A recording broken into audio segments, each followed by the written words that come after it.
today's topic, it's kind of fitting for most of us. It's called Turn Up the Heat.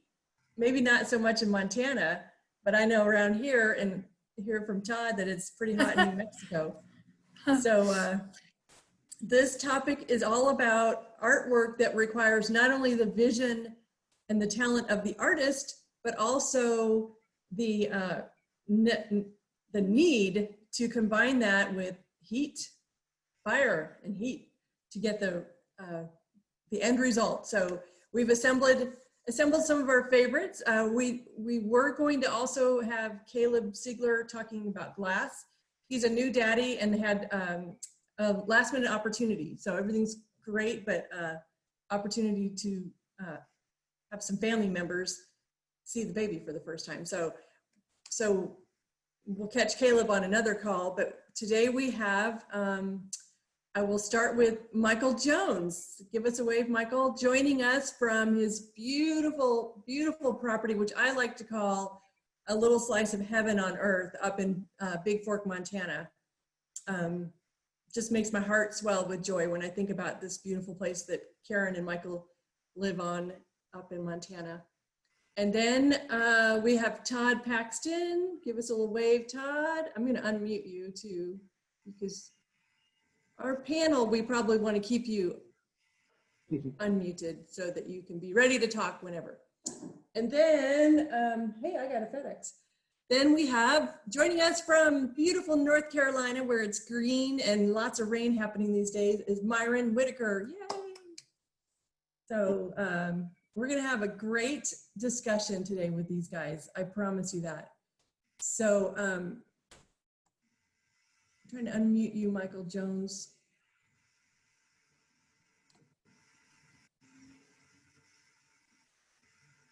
Can you unmute him, Beth, or? How's that? There. Oh, there you go. Okay. I pushed a button. Which I'm afraid. Okay.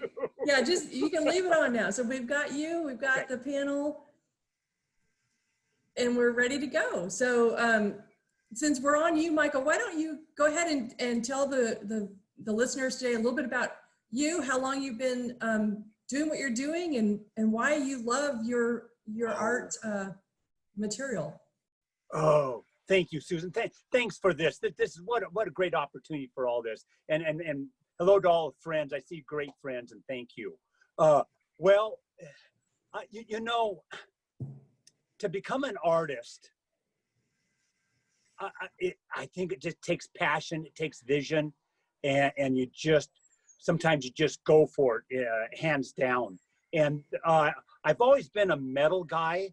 I graduated from high school and I went right to work as a journeyman welder for the US government, and did that for a number of years, and then and continued to do, I was doing sculpture at high school age, and of course that didn't pay the bills, and so I continued to do sculpture on the side, and then 34 years ago I went full-time with my sculpture. This will be my 23rd year in the celebration, and it's the only public showing that I do of my work. Thank you, Susan. Thank you, Tom and Ann Morrow. There's history with this show, and it's so much more than their show. Thank you guys. You bet. Yeah. Happy to have you. Yeah. So metal. One of the things that's always just drawn me to metal is enduring. It's going to last well past my lifetime, and I'm not a fantasy guy, but I do fantasize about artwork long after I'm gone, to where it'll be, what it'll be doing, and it just interests me. It interests me. And, that's fantastic. And so I still, yeah. So I still I feel just as passionate today as the first day that I created. I just inherited the very first thing that I did when I was 16 years old from my parents. My parents have passed, and I inherited this, and I'm blown away by it. To think that I did that at that point in life, you know. So, oh, I love that. I remember you told me that story. That's awesome. Yeah. So you know, so our topic today is turn up the heat and so you can't have any more heat than metal. And when I say metal, I'm talking about steel. I'm talking about carbon steel, high carbon steel, mild steel. It's created with heat. It is this raw ore that comes out of the ground and it's superheated. We've all seen those images of huge steel plants and sparks just flying everywhere. And then this all it runs through a forming machine, and so that's where I get the steel is after it's been melted down. And then I'm going to I don't melt it. I will forge things, but I don't want it molten. I just want it soft and manipulated. So Yep. So you use the heat to transform it from one form into another. So I'm going to go back to you in a minute and have you tell us a little bit about a couple of your things that you're very well known for. But let's jump on over to New Mexico for a moment to Todd. I saw you had a helper in your room a moment ago. Yeah, the girls are here. They're running around. Tirza wanted to. She's like, "Can I listen in?" Of course.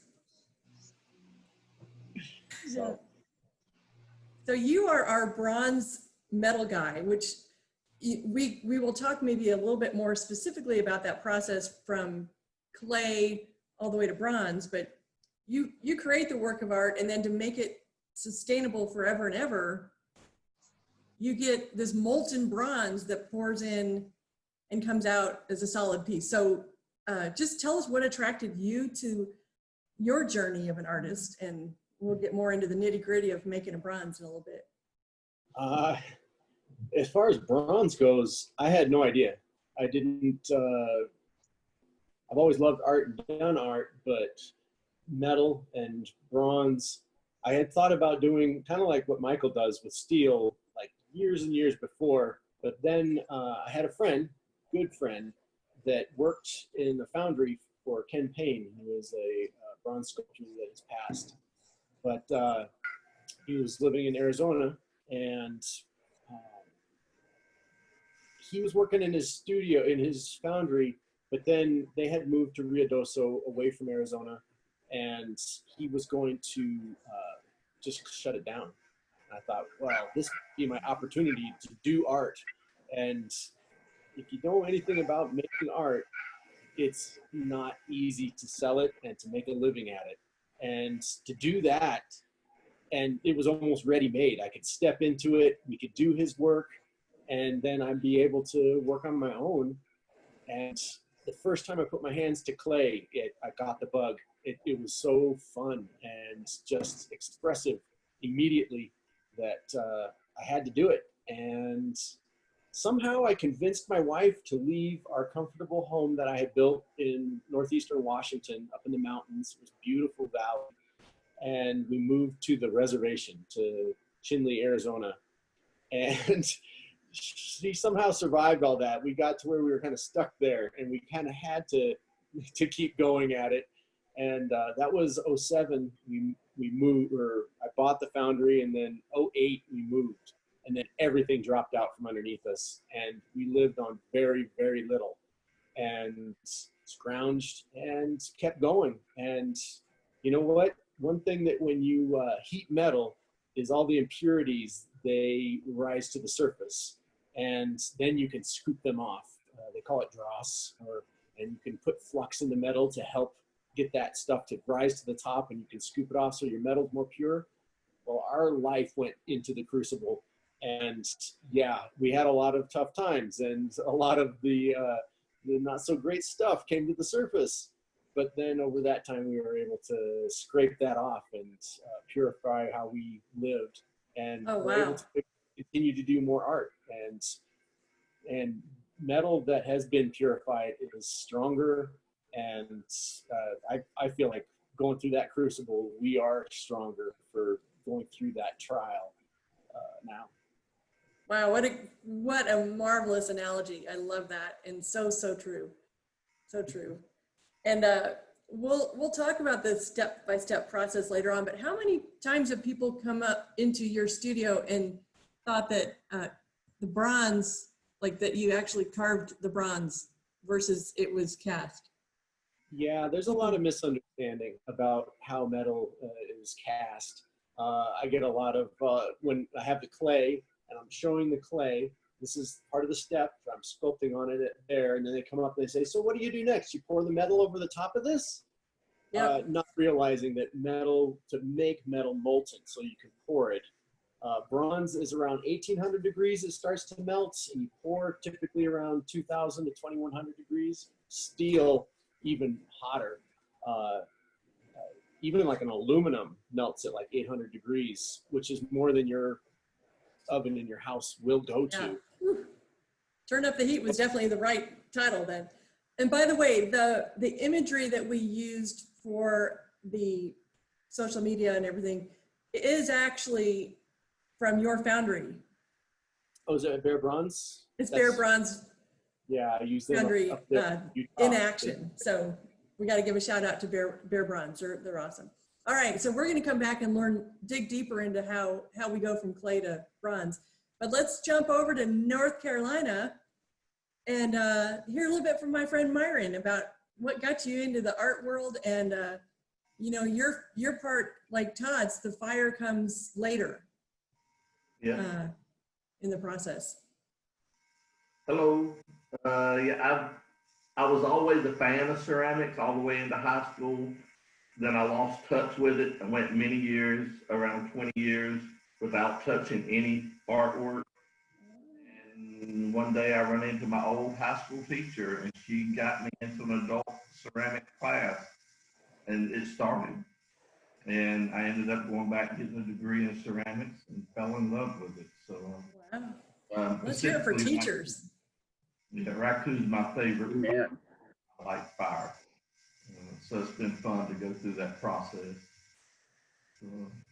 How many, how big was your first kiln, and how have you grown in size? My basic first kill was, it was about 2 foot square. So you could around 2 foot tall. Now if I don't worry about the size of the kiln, I make a piece the size I want. When I'm done, I build the kiln to fit around the piece. So I don't have a limit on what I can throw. Most ceramic artists look at their kiln and it'll be 2 foot tall. They throw things that are 2 foot tall. I don't do that. I can throw, as long as I can get it in my yard and get it out the door, I can build a kiln and fire. So that's the biggest problem with ceramics. But when it's not fired, it's like an eggshell, and you're trying to move a big piece around, it's very fragile. Yes. You get first firing in.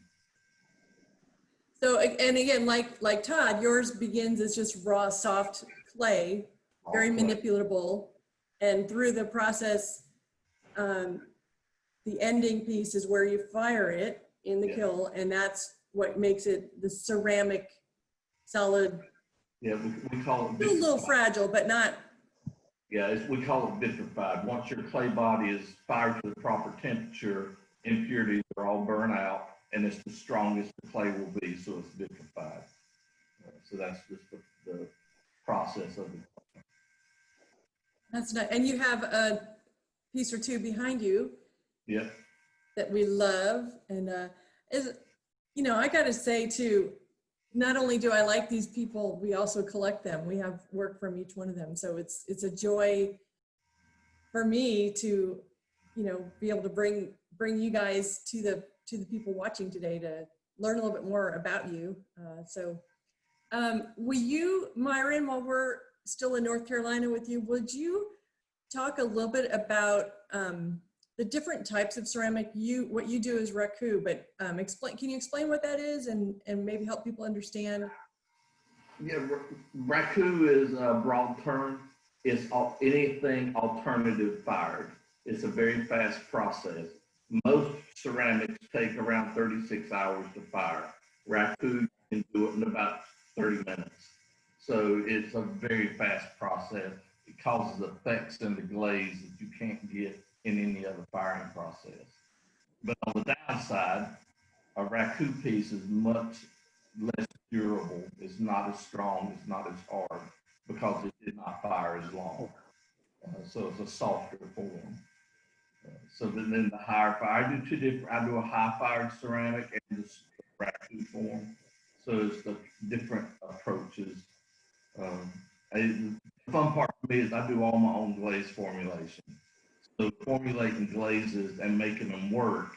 And right now I've got like 38 glazes I've formulated and I use on a steady basis. So I have a broad spectrum to work with. And so the glaze is your color. Yes. Yeah, the glazes. And are those like a recipe? They are. You formulate, it's a chemical formula. It's a bond and a silica and a colorant and the proper.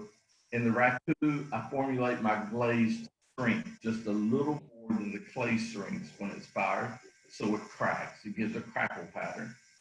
Something's got to give. The glaze is the softest, so it gives a crack. And it's just a play around with chemicals. And normal process, like in your dinnerware set, you wouldn't want that. You don't want cracks in your glaze because then you contaminate your food. So, but for me, it's decorative, and I use it to my advantage. All right, that's so good. And do you have an electric kiln or do you have an old school? Where are you getting your heat from? Right now, I have probably 25 kilns. About half of them are electric and the other half are gas propane. So I use depending on what I want to fire and how I want to fire it, the process is different. It's an oxidation or a reduction.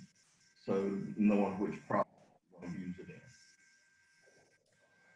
And then is the time involved in the cooling of the piece important as well?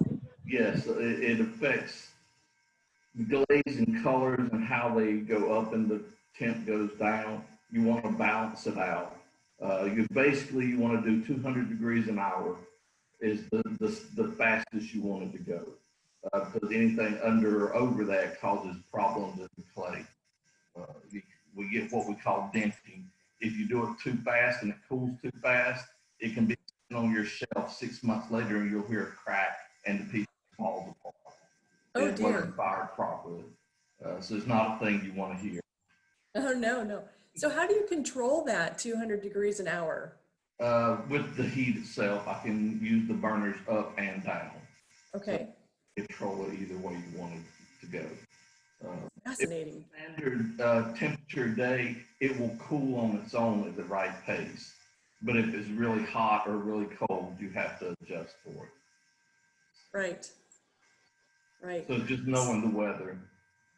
For me, fall and winter are the best times to fire. This heat of summer, it's miserable to try to fire my kills. You can't do anything about it.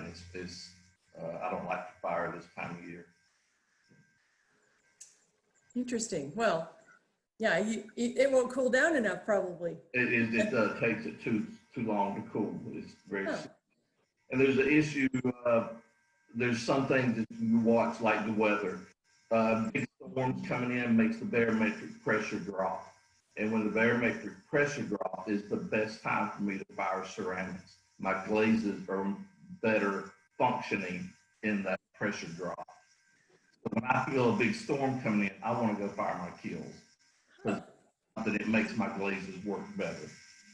You're like a mad scientist. You have all this knowledge of chemicals and There's a lot of chemistry in the art that we all do. You don't think about it. Every one of us work with a lot of different chemistry applications. Yep, that's true. So we'll circle back to you in a little bit too and talk more, help me remember to talk about what I would call your composition, your design work and elements that you like to bring into the shapes and the textures and then the embellishments that get incorporated later. But I'm just fascinated by the science behind all that. And who knew that barometric pressure was such a key part of firing stuff too? Yeah, so let's go back up to Montana, Mr. Michael. So behind you is what I would call one of your signature pieces. And there's a story behind what inspired it. And you have a couple other signature pieces too that, maybe just share the journey of, we'll start with the one behind you. Oh, I love that. Thank you. Well, what's so interesting about that inspiration took place about 30 feet from right here. And, I've always been inspired by my surroundings. I think maybe we all are. But my wife, Karen, and I were having a picnic here in our yard in Montana. And I'm sitting on a blanket on the grass. And my first inclination was I looked over at my grass and it's a little bit long. I thought, I need to mow my grass. And then it kicked in that, look at that movement. Look at that interaction. If I could just get that in steel, if I could get that. And if you look at individual grass blades, they are interwoven. They're one unit really. And so I started experimenting with those. And I call them my dancing reeds because I think there's movement. I think there's anybody that has these even desktop size to monumental, you get this movement in them. And even with the body of work, there's so many surfaces that you get these lights and the shadows. So it's always got that movement happening. So these are all, this is all steel. I can almost reach it right there. And so, you experiment with colors for a lot of years in my career. If it wasn't raw steel, it wasn't anything. And all of a sudden the light hits me that I was really holding myself back. And so I started experimenting with color and it's interesting. So I started talking to a lot of painters about color. Oh, who else are you going to find out about color and painter? And really specifically, I spent a lot of time with Whitney Peckman, who was ours at the show for many years, good friend. And I started learning about color and how it works and complementaries, and there's a lot involved. And so then from there, I start doing some patinas and here's some of the current work. This piece behind me just came out of the studio on Monday. So how do you get it to twist?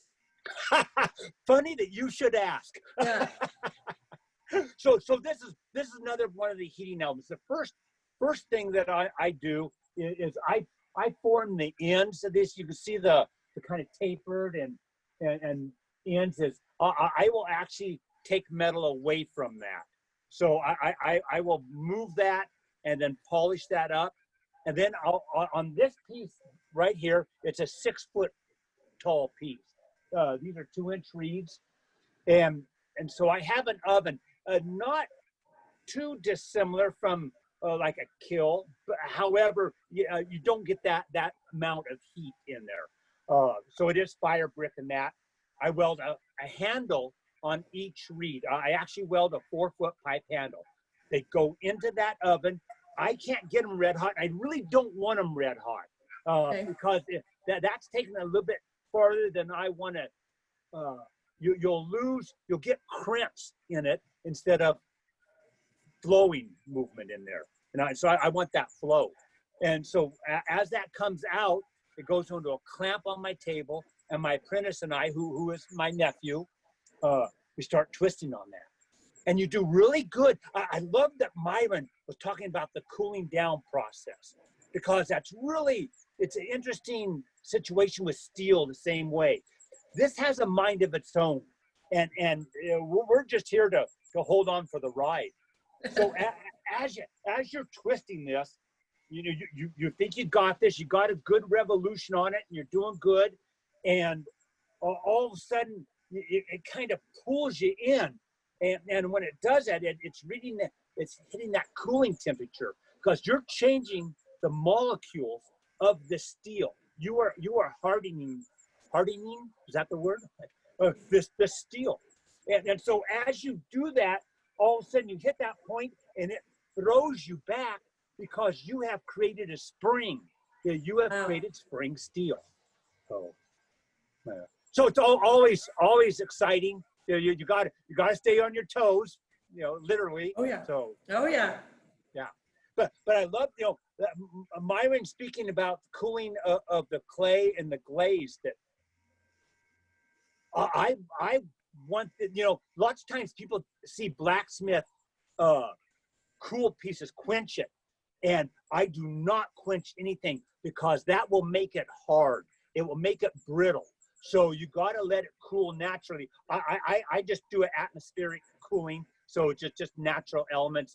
I don't have to do a reduction because that just works fine for that. But it just changed. So I think, and I think you would hear this if Caleb was here about the glass as well, the annealing process that goes in the glass over the top. Yeah. Well, and glass casting, which Seth, I think we're going to do a full glass art discovery coming up because there's so many different ways of manipulating glass, but like glass casting, the cooling down is so crucial to that. It can take weeks to cool something down because if you take it out too soon, it's going to just, yes. I got to say, I really, with ceramics and glass, I give those artists so much credit. But I'm a steel guy, and I don't deal with breakage. Those guys deal with breakage, and I can't imagine putting your heart and soul into these pieces, and all of a sudden, it's in pieces, and that would really bother me. Yeah. I remember when Whitney Peckman and Joe Woodford did a collaborative piece one year, and it had a beautiful painting that Whitney had done. She was just so nervous waiting for the kiln to open to see if it was still in one piece, and it was. So happy ending there. But so what I like too about your reed pieces is there's a lot of movement to them. And I think you just touched on that by saying you don't get it to the point where it's brittle and hard. You leave enough bend in that so they actually literally can move, which is lovely to see. And that as just kind of the dynamics as you get larger with pieces, the more they'll be susceptible to the movement of a breeze. And you get this wonderful interaction. Every once in a while, pieces will come together, and you get this beautiful hollow clang. Yeah. I don't claim to be making a wind chime, but it's really a nice element. It really is. Good. Well, and so your earlier work, and still you are today still influenced by this, but a lot of your earlier work was very influenced by Native American. Petroglyphs, things of that nature, and also you have been well known for the big arrow that you have done one or two a year of those.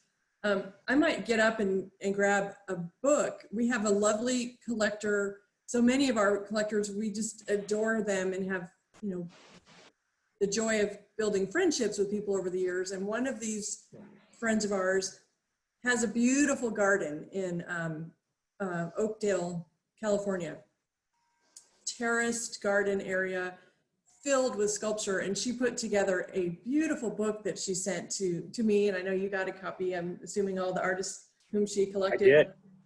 Fantastic.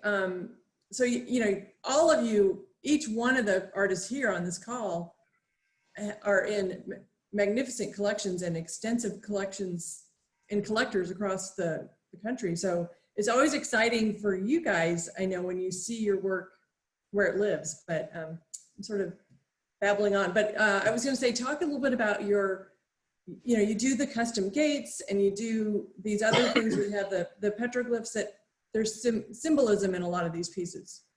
There are, I've always been infatuated with prehistoric art. Even as young, at 7 years old, I picked up my first arrowhead. And I've just been infatuated with prehistoric cultures. So the little bit of world traveling that we have done has been pursuing some of the really ancient pictographs, petroglyphs, and some of the caves in Europe, Luxco, Fontegum, Rufnock, and Parshmel. Anyway, just amazing things. So I was living in Montana, which is really considered to be the upper Missouri as a geographical location. We have prehistoric art that's a little bit different than what you would see into the Southwest. Lots of shields, lots of,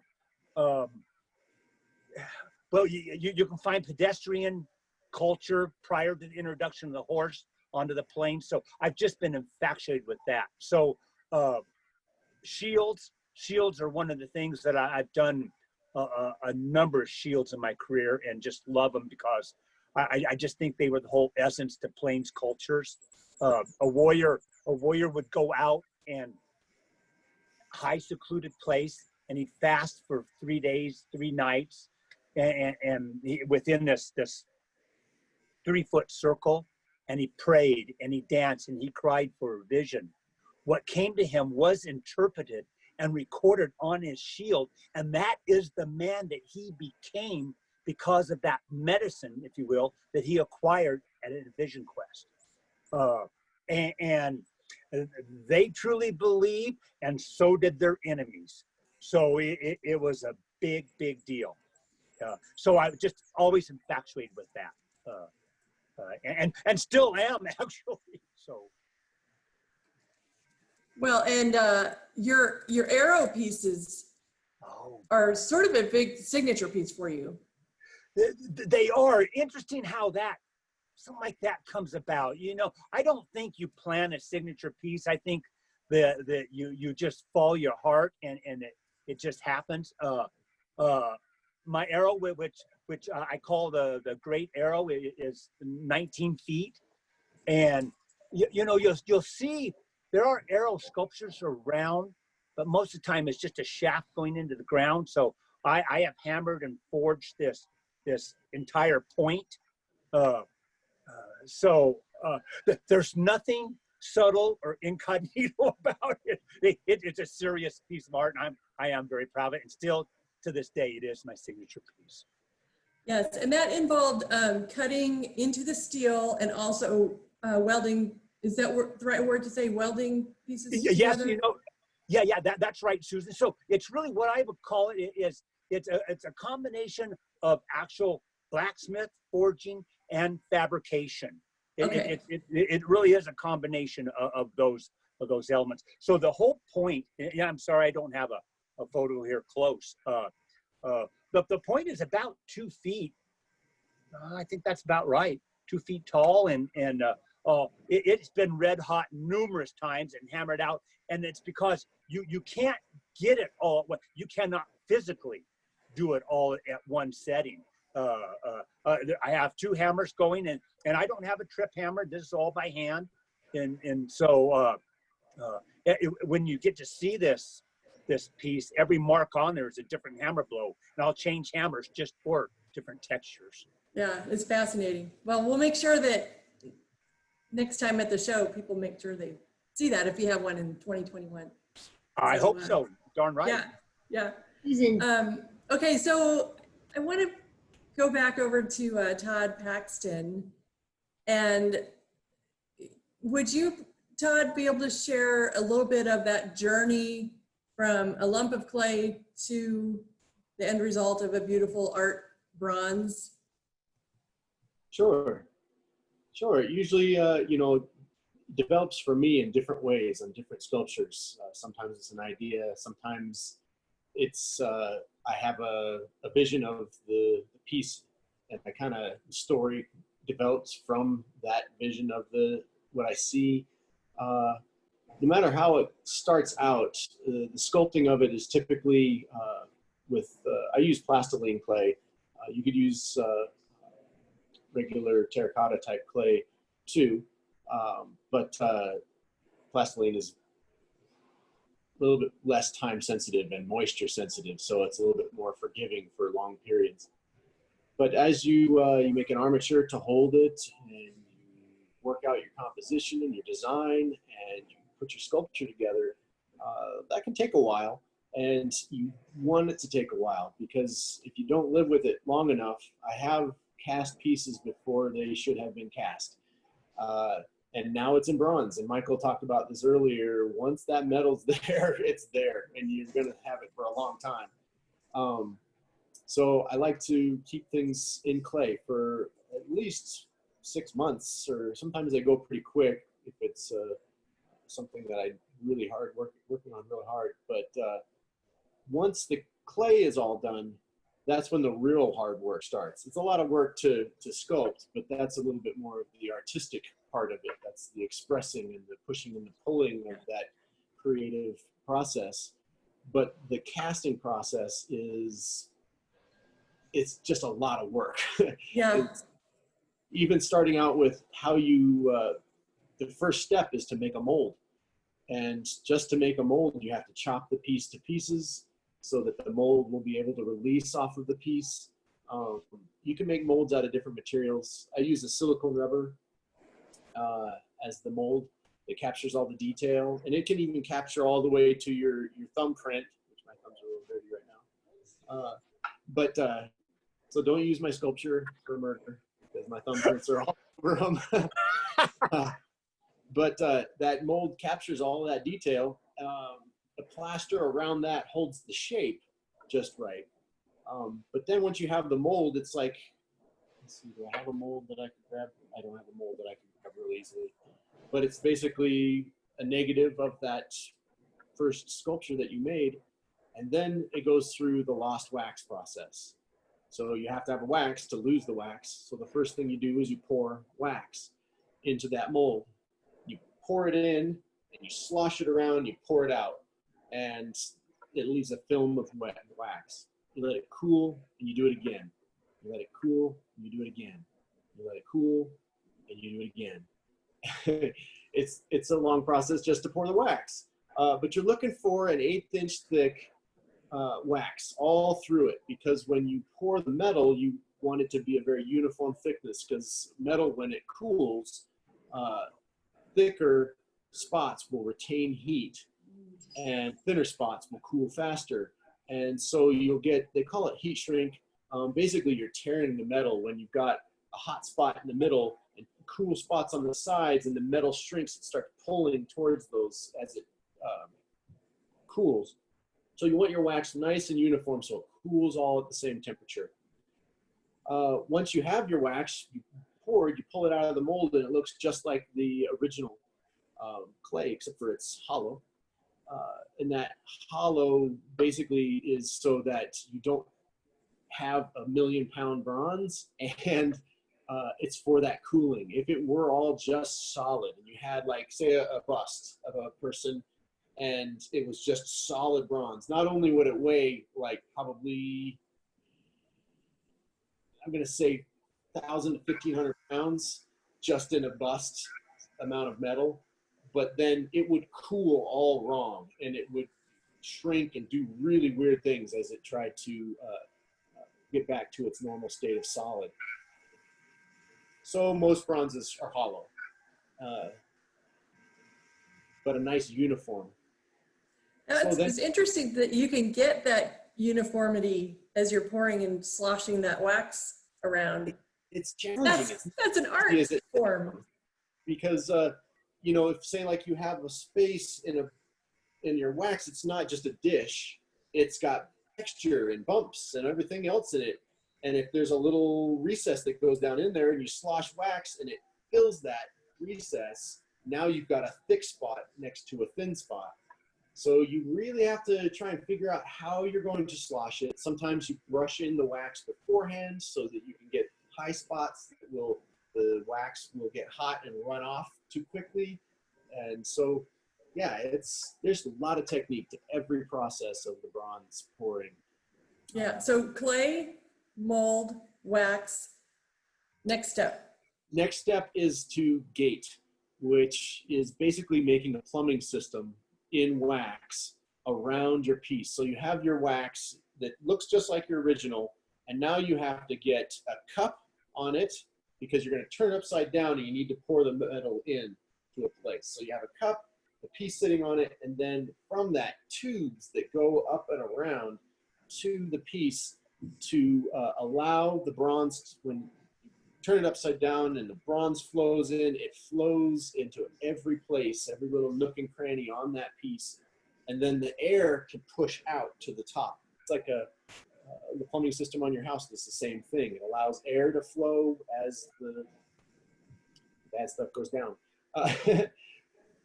So gating, you get finished with the gating, then it goes to what's called investing, which is like making a ceramic coat all the way around that wax. And that's basically another mold that's going to be really high heat resistant.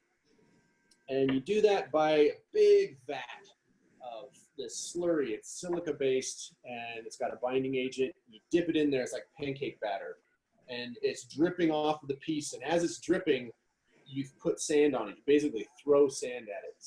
They call it a cat box, the sand boxes, because you're just kicking it around like like a cat does. There's a lot of poop in this mouth.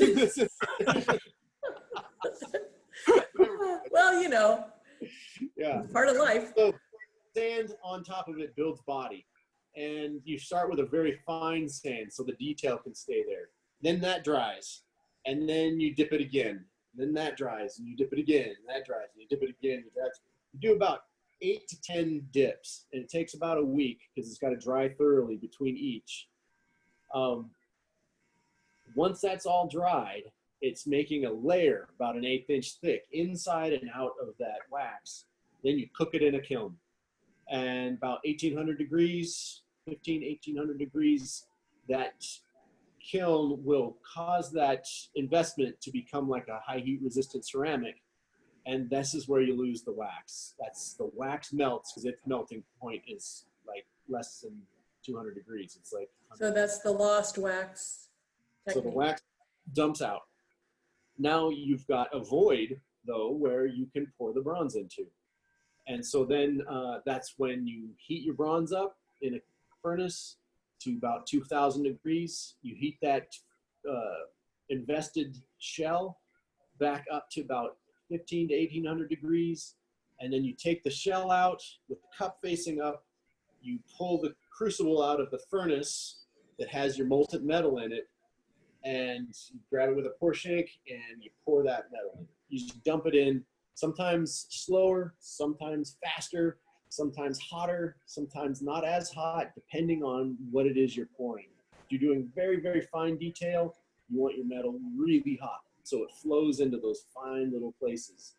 If you're not, really, really hot is not really great for how it cools. A little bit cooler pour will actually end up better. But it's usually 2100 is about as hot as you go and no less than 19.5 for pouring. And yeah, so then it cools from that 2000 degrees to, you know, a few hundred degrees within minutes. Within a couple minutes, it's no longer bright orange from being molten. And that's when you can break that investment off. It comes off like you breaking a dish off a piece of metal. Wow. And you've got your bronze, except for your bronze is now encaptured in this bronze cage that you made when you gated it and all in wax. Yeah. And so now you got to use a grinder. You got to cut all that stuff off. And now there's places where that's tubing. So like that's a shoulder here and there's a tube that comes down to it. It's stuck there. You cut it off, but now you've got a space that doesn't have texture and is all just cut metal. So now you've got to go back in and use grinders, carbide bits, and you've got to grind all that down to just the perfect space and then add textures in so that you can't tell that it was ever had a sprue on it or if it was cut to pieces and you weld it back together that there was ever a weld. Yeah. That And I know is like a lot of the larger, well, even smaller pieces, I keep looking over at my guy over here, but you may not cast everything all at once. You might cast the feathers separately. And certainly there's welding involved in piecing together those parts. I mean, this is a lot of work. It is a ton of work. It's but so worth it. I mean, it's one of those things though, what Michael talked about earlier is the permanence of it really, yeah, paintings, they've got to be taken take care of to keep them for a long time. But you can dump a bronze statue in the ocean and let it sit there and pull it up from the time of the Greeks, and oh, look, there's a bronze, and it's degraded a little bit, but not that much. It's sitting in a museum when they pulled out of the ocean. It's like the only bronze from the classical Greco time period, because it wasn't melted down and used for cannonballs, which is the problem for most metal things. War takes them. When in need, Yeah. that would be available, yeah. So there's so much more too, and I know they could probably go to Bear Bronze and look at some videos on their website, actually, if they want to see more of the process, but yeah, there's good YouTube videos that show it, and it's easier to understand when you're seeing it happen. yeah, Or we if you're should near a make foundry, one. visit it. Visit the foundry, ask See if for a we- tour, and they will take you by the hand and show you every step. The more It'll you feel hot though. You'll Yeah, feel that heat coming. It can. When I was pouring myself, I had a pour yard, did my own pieces and some others, and my furnace was running about 3,000 degrees. And the first time I opened that lid and I stuck my head over it with my tongs to grab the crucible out of there, I just about died. I thought, there's no way. How could you ever stand that close to that kind of heat? And in time, you get used to the heat and you duck in and you do your thing and then you bounce back out. There's a certain distance that you got to stay away from that kind of heat.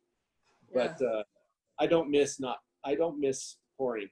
Yeah, no. It's just so hot. We like that you've focused all your energy on the more of the artsy side of it. And so, well, let's go back to Myron. And I said earlier, Myron, that I want to get a little bit more from you on, how do you determine your composition, and,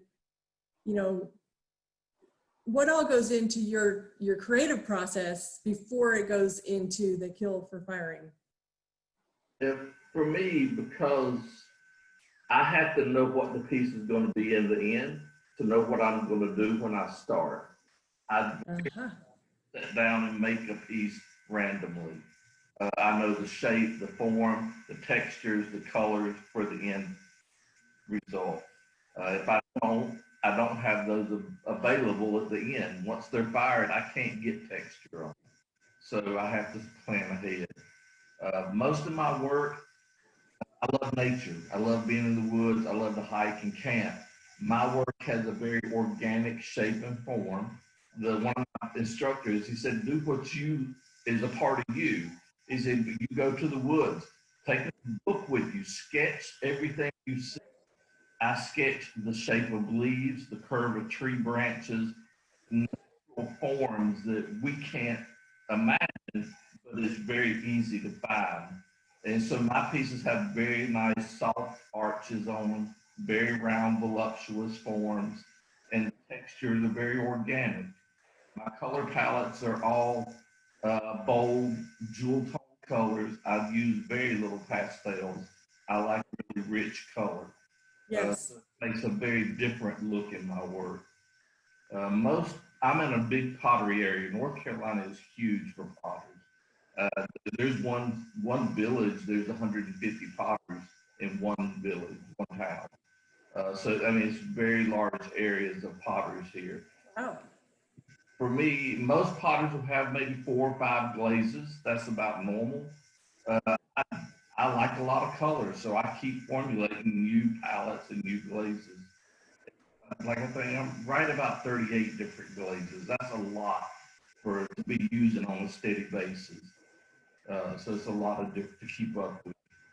And it's another chemical composition, whether one glaze will function with another glaze. Will they work together? Will they work with the clay? We call it a glaze fit. The glaze has to fit the clay or it will shear off when you fire it. It will run down and puddle on your kiln. Huh. So you have to have the perfect fit for your glaze to fit the clay body you're using. So there's a good bit in it. I use 3 different clay bodies, and each one takes a different glaze application. Wow. So I imagine some of that was a little trial and error in the early days. And I start with the clay. I pick a clay I want to work with, then I find a way to get my glazes to fit that clay. And I keep playing with it and tweaking it until I get them to fit the way I want them. And is it a one-time firing, or do you fire it first to get the shape and then you put the glaze on and then you fire it again, or is it all done at once? Because I do several different styles of work, most of mine get what we call a bisque fire. You throw the piece, you air dry it till the moisture is gone, then you bisque fire it at a low temperature. It hardens it up. That way it's hard enough that the glaze will still absorb into it. You don't want the glaze on top of the piece. You want it to absorb into the clay. So you fire it where it's low enough, it will absorb the glaze when you glaze it. And then when you fire it the second time, it becomes part of the piece. It's not a separation point. But then my high fire pieces, some of those can be fired 4 times. I put a coat of glaze on it when it's wet. I fire it. I put another coat on. I do another layer over it. I fire it again. I put another coat on it and wipe it down, and it gives me textures and patterns. So I do layer over layer and fire in between. So it gives me a variation of look. What it does, it creates depth. It gives you're not seeing a flat surface. You're seeing a depth in the glaze. Yes. I like the texture point of that. I love it. And I love that you can embellish and add on the stonework or porcupine quills. Your work, it does have that beautiful organic feel, and quite honestly can live in any collection, from contemporary to, It's really funny because I can take a piece that's very southwest looking, like the piece above my head, in my Southern charm house perfectly. It doesn't stick out. It doesn't fight with the style of the house, but I can take it to Arizona and it will sit right in a very Arizona house and feel very native. So it has a very way to blend over with the style that I do. And it's almost, I think part of that is because what you really are doing is you're capturing the feeling of nature, and nature goes with everything. So, your work can translate into many, many different kinds of collections. And I also love that you do such a variety of sizes, from small little, you did a beautiful series of the tiles that you could do collections to your, very large vessels. Yeah, so far to this day, the biggest I've thrown in one piece is 6 foot tall, which that's a major accomplishment on a wheel. And the biggest piece I've done have been 12 foot tall. The totems have gone up to 12 foot. Yeah, so magnificent. That's a huge challenge to get that to happen. Woo. Yeah, I love it. I do an average of 4 tons of clay a year. 4 tons of clay. 4 tons of clay. That is amazing. For me, every piece I do has had my hand on it. There's each one gets done by hand. There's no production system for it. You just basically have to sit down and do every piece. That's what makes it such fine art. I mean, and you see that in really all 3 of you on the panel. You're everything is so well thought out and so many steps involved, and you all start with your vision and you bring it to life so that the rest of us can just enjoy it, whether in passing by or in our homes. It's just truly a gift that we appreciate. I'd like to see if anybody has any questions. I know we had a Facebook request. Somebody would like Michael to maybe show the piece behind you in a little, like if you can take your iPad out there and walk around a bit. Not too far, but show a little bit. But any other questions, we would love to have them from our viewers. Okay. So yeah, I'll pick this up. No guarantees.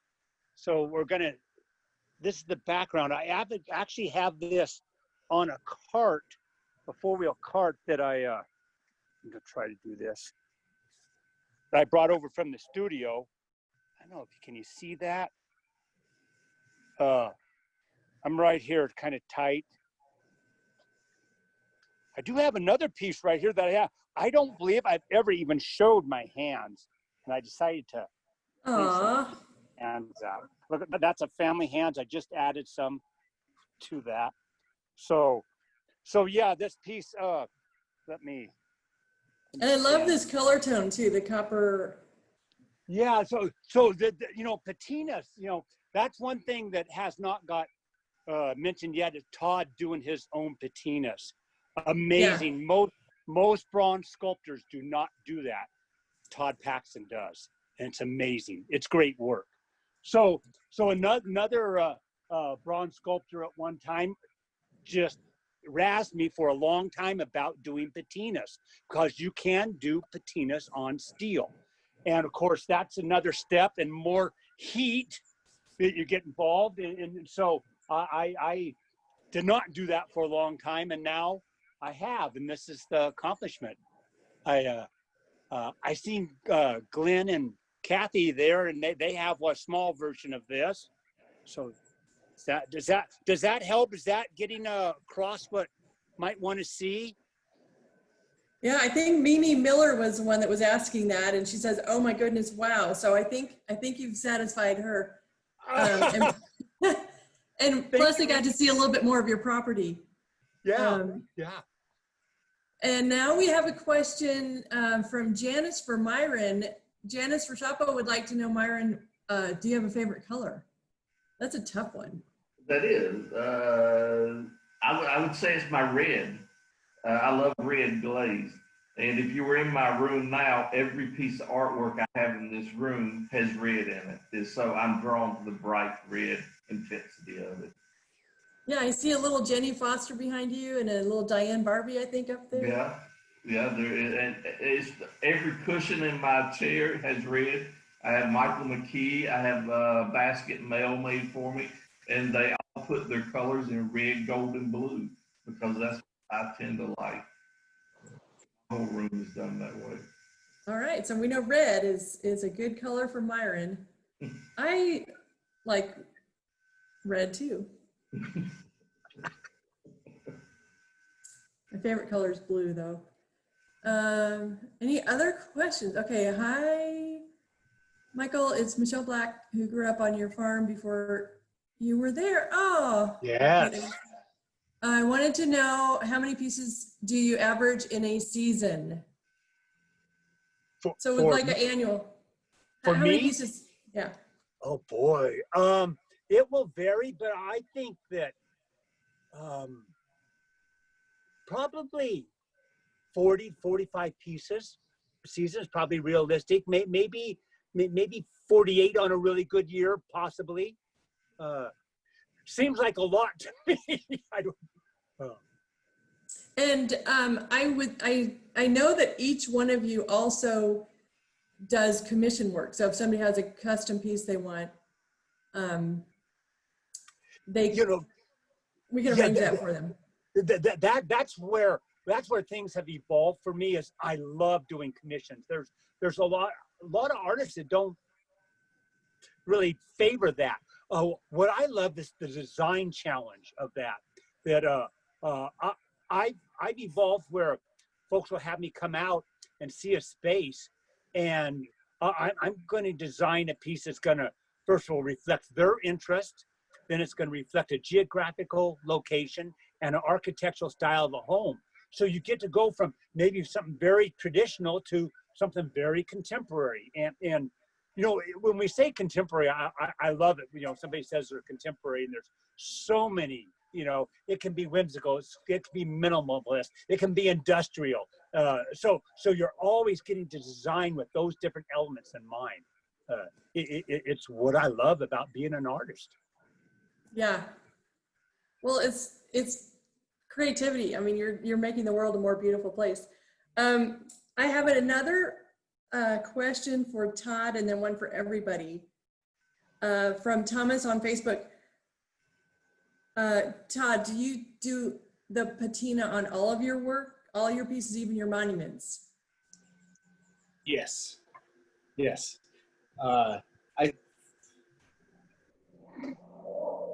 Difficult for me to hand it off. I actually was going to and started. I was like, I have my big legacy piece, which is a big face, and there's a Oh, I patina haven't art. seen the patina on that.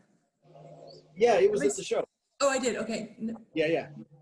But I left one at the foundry because there's Bill Sturgis is a really good patina guy, and I was like, I'm just gonna leave this here, and we'll have you do one. And I take backsies really bad because I was like, nah, never mind, I'll come get it. It's just it's too integral to the way the piece feels. And if somebody else did the patina for me and I didn't like it, I would have paid and then had to sandblast it and start it all over again. And that's challenging in the money side of things. But then if I sandblast it and I've done it and I have to sandblast it, yeah, that's just time for me. And I'd rather get it right and have the feel. And it's such, patina is very much a technique driven art form. It's like, I always say it's like painting on a skillet, doing watercolor on a skillet, because it sizzles, it bounces, it bites, and the strength, the heat, the strength of the chemical, how much heat, do you put it on cool and then torch it? Do you get it real hot and then put it on? It all changes the way the chemical reacts on the metal, and it's such a personal technique. And I've never seen two patina artists do the same patina unless it's a really generic, just brown or black patina. If it's a multicolor, I've had others try to do the same type. Like I had done one for Ken Payne on a piece, and his wife, Karen, she really loved it. They put it in the gallery, and the gallery owner he had the same piece. He swapped them out. He says, "Oh, I'm taking this one." And I felt good about that. Like, all right, cool.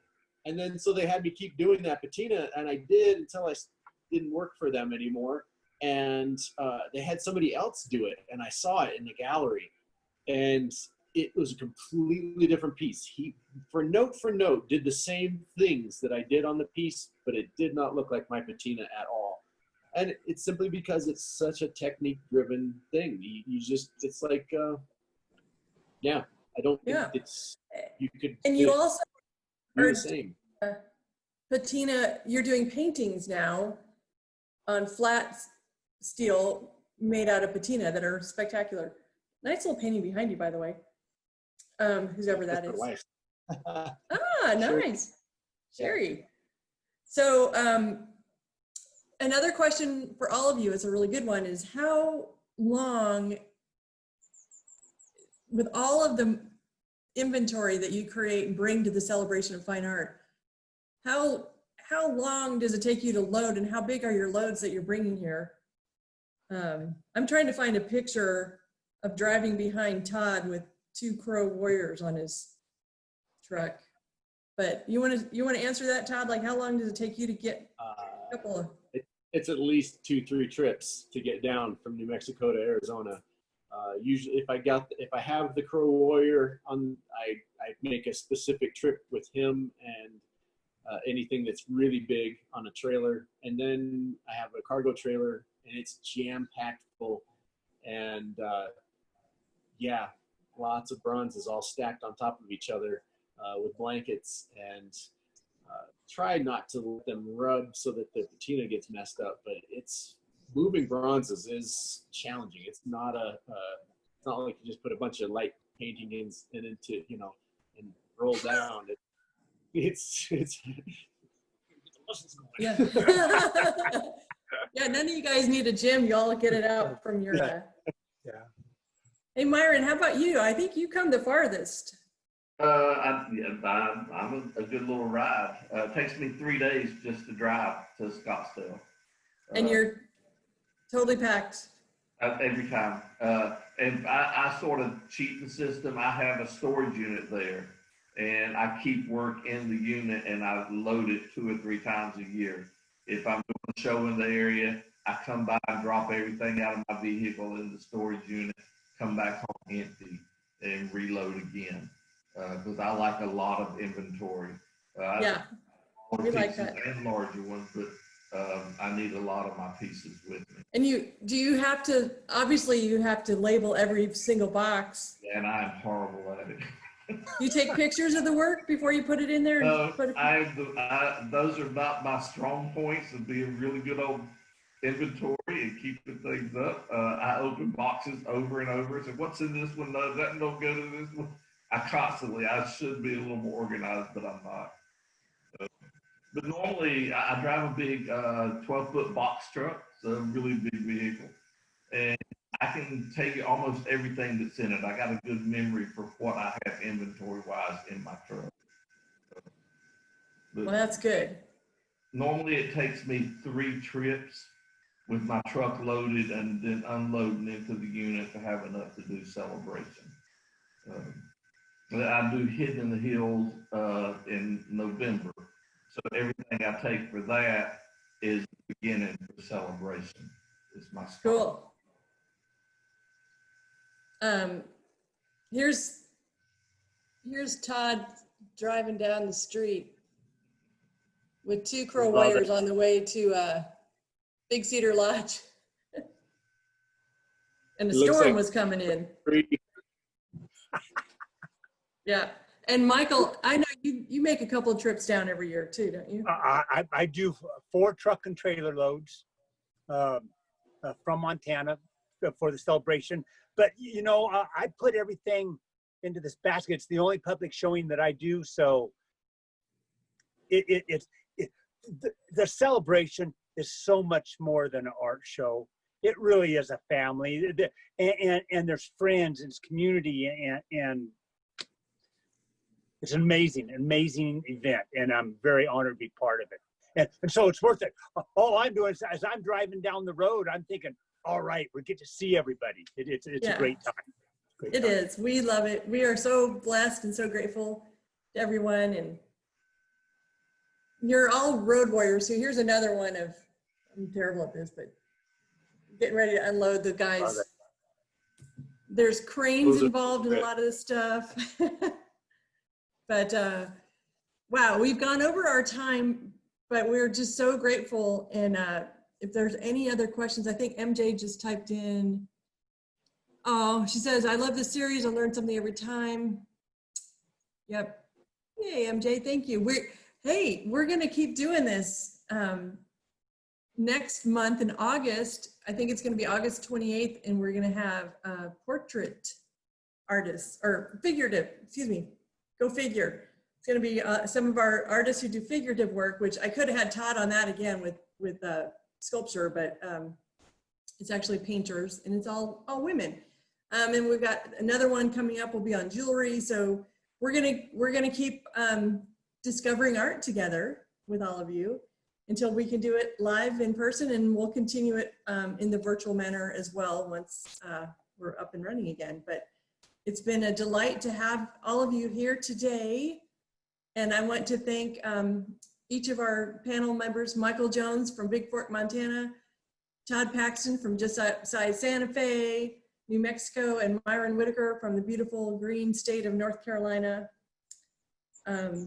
Thank you all for being here, and thanks to each